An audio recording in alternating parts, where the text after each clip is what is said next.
సమాజంలో కొందరు మనుషులుంటారు. బయట నలుగురిలోకి వస్తే చాలు మీసాలు తిప్పుతూ గంభీరంగా మాట్లాడుతుంటారు. తామేదో పొడి చేస్తామన్నట్టు బిల్డప్ ఇస్తూ ఉంటారు. తీరా వారి ఇంటికి వెళ్లి చూస్తే గానీ తెలియదు అక్కడ వీరి పరిస్థితి ఏంటో. ఇంట్లో అడుగుపెట్టగానే నోరు కూడా విప్పకుండా పరమసాధువులా మారిపోతారు. ఇలాంటి వ్యక్తుల ద్విపాత్రాభినయాన్ని, చమత్కార నైజాన్ని ఎండగట్టడానికి మన పెద్దలు ఈ అద్భుతమైన సామెతను చెప్పారు. ఇంట్లో పిల్లి బయట పులి అని.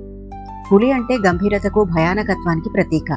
సమాజంలో, స్నేహితుల ముందు లేదా ఆఫీస్లో తామే బాస్ అన్నట్టు, ఎవరికీ లొంగనట్టు చాలా పవర్ఫుల్ గా నటిస్తూ ఉంటారు.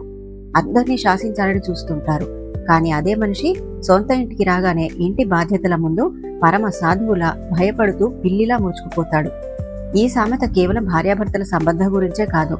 ఎక్కడైతే తమ పప్పులుడకవో, ఎక్కడైతే తమ పట్టు సాగదో అక్కడ పరమ అణకువగా ఉంటూ ఏమీ తెలియని అమాయకులపై లేని శౌర్యాన్ని ప్రదర్శించే పిరికి నైజాన్ని ఈ సామెత ఎంతో వ్యంగ్యంగా విమర్శిస్తుంది.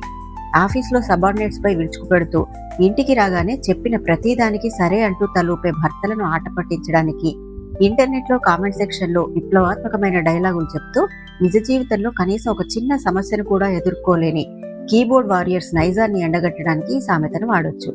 నిజమైన ధైర్యం, గంభీరత అనేవి ఎక్కడైనా ఒకేలా ఉండాలి. బలహీనుల ముందు పులిలా గర్జిస్తూ గట్టిగా అడిగే వారి ముందు పిల్లిలా మారిపోవడం సరైన వ్యక్తిత్వం కాదు.